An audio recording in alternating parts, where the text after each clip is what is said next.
అది ఒక డిసిప్లిన్ నడిచే ఊరే మాది నిమ్మకూరు. అందుకే ఇక్కడ ఒక రిసెప్షన్ మహిళా ప్రాంగణం. సార్ అందరికీ నమస్కారం.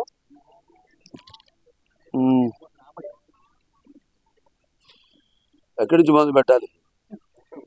భరపడితే సంసారే మృత కోన జాయితే సజాతో అయినా జాతైన యాతి వంశ సమున్నతిని అంటారు. ఎవరైతే వాళ్ళ కుటుంబానికి అలాగే ఇక్కడ వాళ్ళ జాతికి వాళ్ళ ఊరికి వాళ్ళ జాతికి అలాగే చేసే సాంఘిక సంక్షేమ కార్యక్రమాల వల్ల అది పదవిలో ఉన్నా లేకపోయినా దేశానికి కీర్తి ప్రతిష్టలు తీసుకొస్తారు. అంటే భూమి మీద అంతా పుడతారు గిడతారు కానీ అందరూ మహానుభావులు కాలేరు. అంటే ఒక మనిషి మహోన్నత విద్యా పథంలో నడవాలంటే సత్సంకల్పం కావాలి, అకుంటే దీక్ష ఉండాలి, నీ దారిలో నడవాలి అన్నది నేను మా నాన్నగారి దగ్గర నుంచి నేర్చుకుంది. అలాగే ఒక కళాకారుడిగా ఆయన మరి చిన్నప్పటి నుంచి కూడా నాకు ఆయనే స్ఫూర్తి. ముఖ్యంగా ఇవాళ మా గ్రామస్తులు, మా కుటుంబ సభ్యులైతేనేమి, మా దాయాదులైతేనేమి, లేకపోతే అందరూ గ్రామస్తు అందరూ కూడా ఈరోజు మన నిమ్మకూరు అంటే ఒక ప్రత్యేకమైన స్థానాన్ని, అప్పుడు రామారావు గారు ఆయన కేవలం నటుడుగానే కాకుండా ఆయన ముఖ్యమంత్రి అయిన తర్వాత ఏ కార్యక్రమం మొదలుపెట్టినా, ప్రభుత్వ కార్యక్రమాలు పథకాలు మొదలుపెట్టినా అది ఆయన పుట్టిన ఊరిని మర్చిపోకుండా ఇక్కడి నుంచే ప్రారంభించేవారు. నేను చెప్పినట్టు ఇది ఇక్కడ రెసిడెన్షియల్ హై స్కూల్ కావచ్చు, లేకపోతే ఈ జూనియర్ కాలేజ్ కావచ్చు, ఇంటర్మీడియట్ కాలేజు, అలాగే మహిళా ప్రాంగణం, ప్రాథమిక వైద్య శిబిరం అయితే పిహెచ్సీలు అయితేనేమి అన్నీ కూడా ఇక్కడి నుంచే, ఈ గ్రామం నుంచే పుట్టిన గడ్డను మర్చిపోకుండా ఇక్కడి నుంచే ప్రారంభించేవారు. అలా ఇవాళ కేవలం అంతేకాకుండా సమాజానికి మరి ఆయనకి అంత ఉన్నత స్థానాన్ని తీసుకెళ్ళిన ప్రజల్ని మర్చిపోకుండా ఆనాడు తెలుగుదేశం పార్టీని స్థాపించారు. అలాగే అందరికీ బడుగు బలహీన వర్గాలు అయితేనేమి, వెనకబడిన తరగతులు అయితేనేమి, తాడిత పీడిత కులాలకు అయితేనేమి, అందరూ కూడా మైనారిటీలకు అయితేనేమి అందరికీ ఆయన సముచిత రీతిలో గౌరవించి ఈ రాజకీయాల్లో ఉన్న పదవులకు దూరంగా ఉన్న వాళ్ళందరికీ చేయూతనిచ్చి సగౌరవంగా తీసుకొచ్చి పదవులతో అలంకరించిన మహానుభావుడు నందమూరి తారక రామారావు. నాకు చిన్నప్పటి నుంచి నేను చాలా సందర్భాలు చెప్పడం జరిగింది. నాకు ఇంత ధన్యమైన జన్మనిచ్చి నన్ను మీ అందరి గుండెల్లో ఆయన ప్రతిరూపంగా నిలిపినందుకు దైవాంశ సంభూతుడు, విశ్వానికి నట రూపం ఎలా ఉంటుందో చూపించిన కారణ జన్ముడు, నా తండ్రి గురువు దైవం నందమూరి తారక రామారావు గారు. ఆయనే నాకు చిన్నప్పటి నుంచి కూడా స్ఫూర్తి. ఏదో ఆయన దరిదాపులకి చేరుదాం అన్న ఒక, అంటే చేసిన పాత్రలు అయితేనేమి విభిన్నమైన పాత్రలు, సాంఘికంలో కానివ్వండి, జానపదాలు కానివ్వండి, అలాగే ఆయన పౌరాణికాలు కానివ్వండి, ఇవన్నీ కూడా అంటే ఆయన నటిస్తుంటే పౌరాణికాలు ప్రాణం పోసుకున్నాయి, అలాగే జానపదాలు జాబిలీలు పాడాయి, సాంఘికాలు సామజపర గమనాలు అయ్యాయి, అలాగే పాట రక్తి కట్టింది, పద్యం నాటు నిలిచింది. అది కళామ తల్లి కన్నుల పండుగ చేసుకుంటూ కలకలలాడింది, కలకలనమ్మింది. తర్వాత ఆయన రాజకీయాల్లోకి వచ్చాక సరే ఆయన చేసిన అందరికీ ఉపయోగకరమైనవి, సానుకూలమైనవి కూడా. అలాగే ఎన్టీ రామారావు రాజకీయాల్లోకి అడుగు పెట్టక ముందు, అడుగు పెట్టాక ఆయన ప్రవేశపెట్టిన ఏవైతే ఈ పథకాలు ఉన్నాయో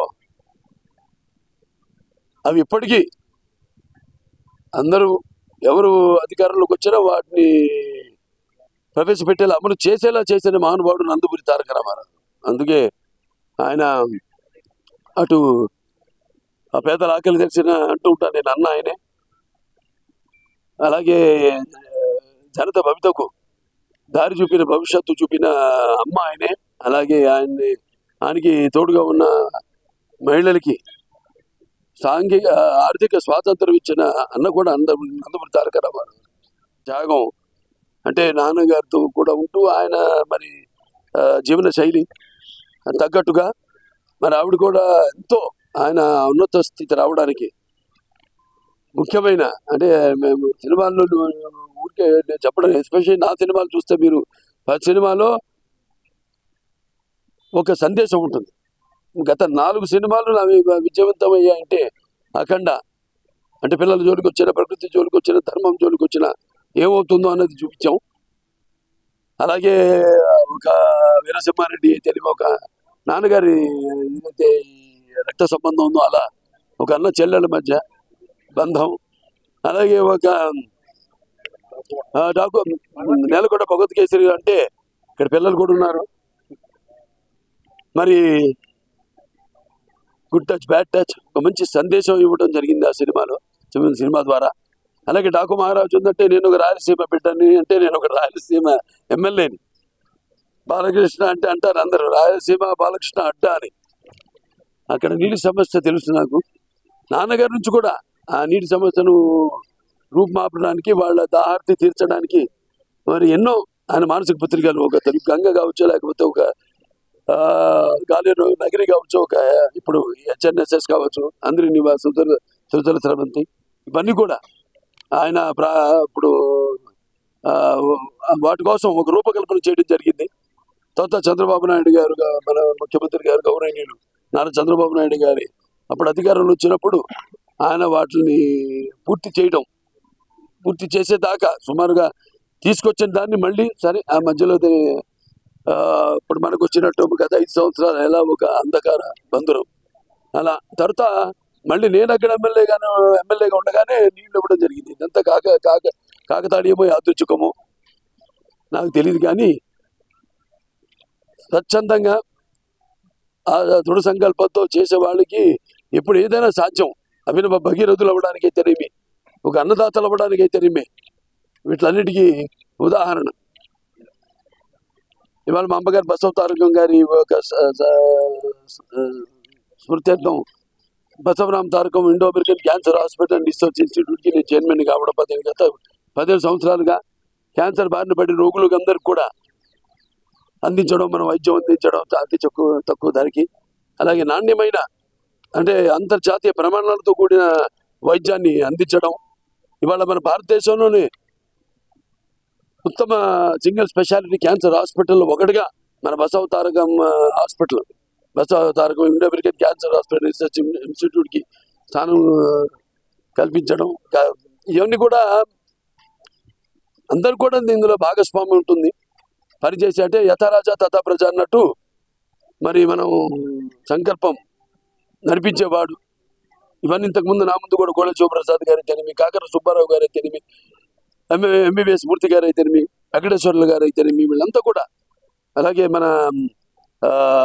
పోలవరపు తులసి గారు అయితేనేమి, రాఘవరావు గారు అయితేనేమి, నూరి దత్తాత్రేయులు గారు అయితేనేమి, లేకపోతే దశరథ రామరెడ్డి గారు అయితేనేమి, వీళ్ళందరూ కూడా అందరి యొక్క సహాయ సహకారాలతో ఇవాళ ఆసుపత్రిని నాకు ముందు కూడా బోర్డ్ ఆఫ్ ట్రస్టీస్ ఎవరైతే ఉన్నారో వారందరి సహాయ సహకారంతో ఈ స్థాయికి తీసుకురావడం జరిగింది. ఇక హిందూపూర్ నా నియోజకవర్గం ఉంది. అంటే హిందూపూర్ నాన్నగారు 3 సార్లు ప్రాతినిధ్యం వహించడం, తర్వాత ఇప్పుడు నేను ఇది 3వసారి గెలవడం, ఈసారి 3వసారి కూడా నేను ప్రాతినిధ్యం వహించడం, అక్కడ నీటి కొరతను తీర్చడం, అలాగే ఇంకెన్నో నాన్నగారు కూడా అక్కడి నుంచే మొదలుపెట్టారు. ఎందుకంటే అప్పుడు ఆయన ముందు ఊహించలేదు దగ్గరలో ఏదో బెంగళూరు ఇంటర్నేషనల్ ఎయిర్పోర్ట్ వస్తుందని, కానీ అటువంటిది ఆయన ఆనాడే పారిశ్రామిక వాడ ఇండస్ట్రియల్ ఎస్టేట్ అక్కడ స్థాపించడం, ఇవాళ భౌగోళికంగా దానికి ఎంతో ప్రాధాన్యతను సంతరించుకుంది హిందూపురం నియోజకవర్గం. ఇవాళ పరిశ్రమలు రావడానికి, అక్కడ స్థానికంగా ఉపాధి కల్పించడానికి అయితేనేమి కియా వచ్చింది.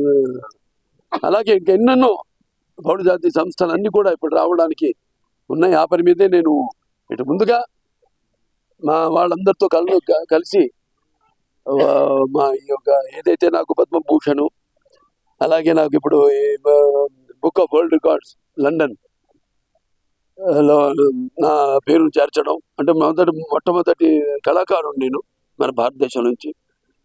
అలాగే నా సినిమా ఏదైతే నేలకొండ భగవత్ కేసరి అత్యుత్తమ 2023 గాను అత్యుత్తమ రీజనల్ లాంగ్వేజ్ మన తెలుగు భాషకి అత్యుత్తమ చిత్రంగా దాన్ని అన్ని ఒకదాని వెనుక ఇట నాకు ఈ విజయాలు దక్కడం అంటే నా విజయాలుగా భావించను, ప్రజల విజయాలుగా భావిస్తాను నేను ఎప్పుడు ఏదైనా.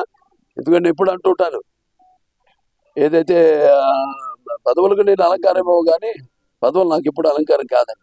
కానీ ఇదేంటంటే ఇంకా మంచి సినిమాలు తీయండి, లేకపోతే మంచి కార్యక్రమాలు, మంచి సినిమాలు తీయండి, ఇంకా మంచి చూడడానికి మేము ఉన్నాం అని మనం పోవాలి ముందు. ఏదైనా సాహసించి నాన్నగారి నుంచి కూడా నేను అంతరించుకుంది అదే.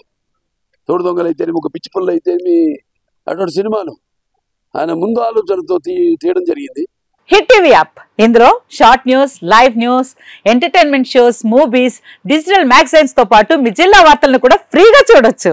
ఇంకెందుకు ఆలస్యం, వెంటనే హిట్ టీవీ యాప్ ని డౌన్లోడ్ చేసుకుని ఫ్రీగా ఎంటర్టైన్మెంట్ పొందండి. Hit TV app, hit TV app, please download hit TV app. Hit TV app ని ఫ్రీగా డౌన్లోడ్ చేసుకుని ఎంజాయ్ చేయండి. మీకు నచ్చిన ఎంటర్టైన్మెంట్ కోసం హిట్ టీవీ యాప్ ని ఫ్రీగా డౌన్లోడ్ చేసుకుని ఎంజాయ్ చేయండి. హిట్ టీవీ యాప్ ని డౌన్లోడ్ చేసుకుని ఆస్వాదించండి, ఆశీర్వదించండి. ఇంతమంది సెలబ్రిటీలు హిట్ టీవీ యాప్ ని డౌన్లోడ్ చేసుకోండి అని చెప్తున్నారంటే ఎంత మంచి యాప్ ఆలోచించండి.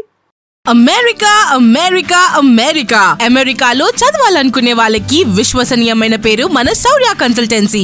UK లో 1 year masters, UK లో 1 year masters, 2 years work permit up to 5 years visa. Contact Saurya Consultancy. Contact 89851 89851.